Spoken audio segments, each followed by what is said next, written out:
PRIK 984 ini seperti apa sih? Ya, kita melaksanakan acara ini, sebenarnya ini acara yang sudah sering kita lakukan, rutin ya, tahun-tahun.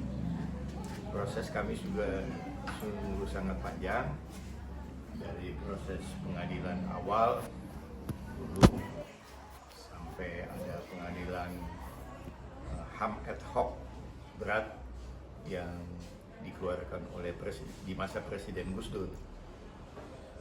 Lalu perjalanan di pengadilan yang kedua itu, di tingkat pertama kita memenangkan perkara, ada tersangkanya, namun naik ke tingkat tinggi dan seterusnya itu kita dikalahkan. Itu harus dipahami, dimaklumi,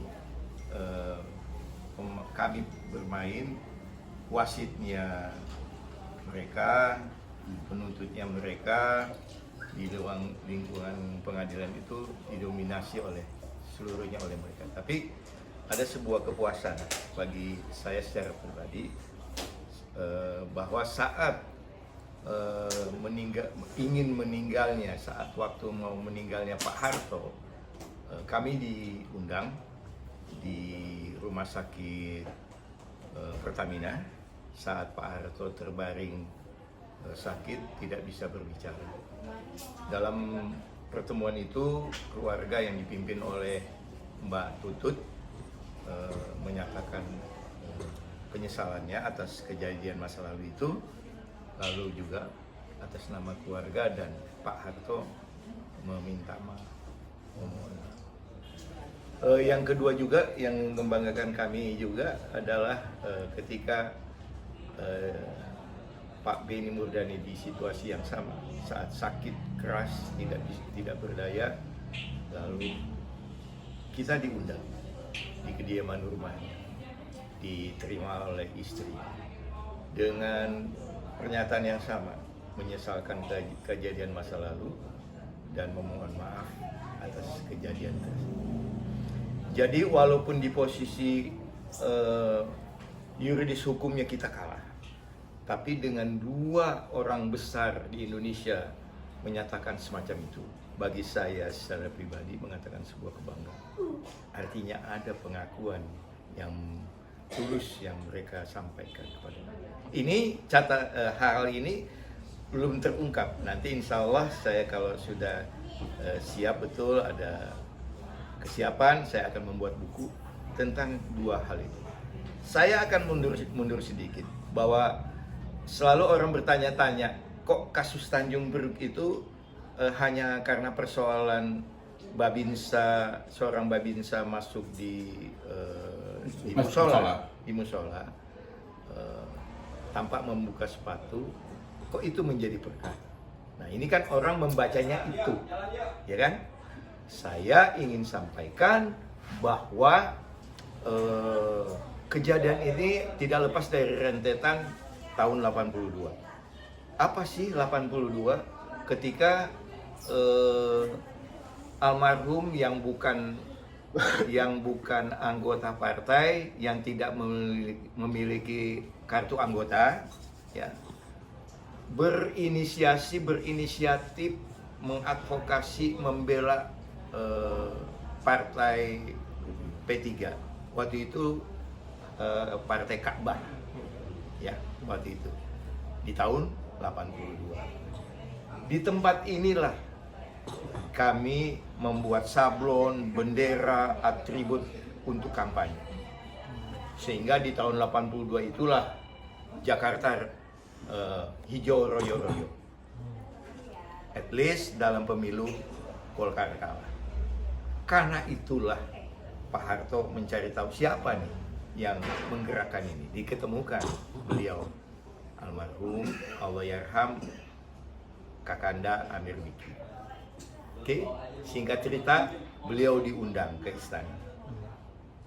Dan datanglah beliau sendiri, itu ada kebetulan supirnya Pak Mas Bakir, ya, mengantar.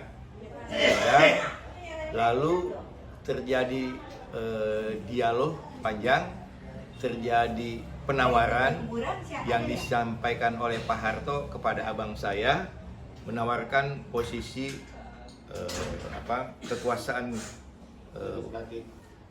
kekuasaan pemerintahan. Jadi beliau ditawarkan sebagai Menteri Pemuda dan Olahraga. Oke.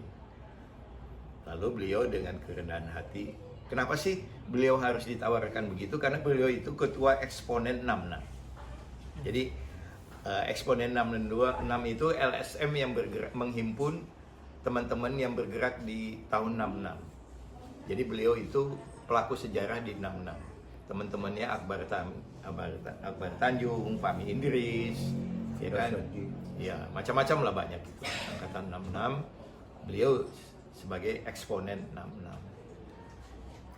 Lalu Pak Harto menawarkan bahwa kita bagi-bagi kekuasaan.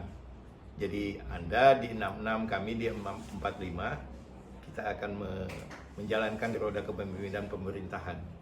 Nah, beliau menjawab dengan singkat, maaf Pak Harto, saya harus ke Kulunungun dulu konsultasi dengan orang tua. Nah, pulang beliau ke sini menyampaikan penyampaian dari Pak Harto. Pandangan orang tua saya memberikan pandangan bahwa Anda itu pejuang 66, terkenal dengan Tritura,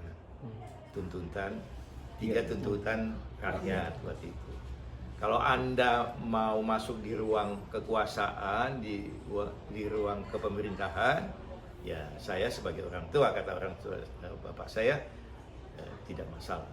Tapi kalau kau berkomitmen dekat dengan masyarakat, dekat dengan rakyat, maka sebaiknya dipertimbangkan saja. Alhasil tawaran Pak Harto ditolak. Karena itulah marahlah kemungkinan Pak Harto salah. Maka nama beliau masuk ranking. Ya. Jadi selain Ali Sadikin, Pak Nasir, dan Pak Fatwa, lain-lain itu, beliau masuk ranking, masuk di posisi orang yang harus diperhatikan, harus diteliti, harus diwaspadai. Nah, itu 82. Ya.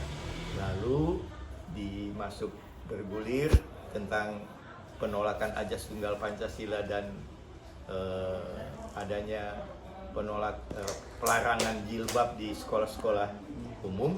Kami mengadvokasi. Kebetulan teman saya ini Bang Rijal bagian yang ikut dalam proses itu.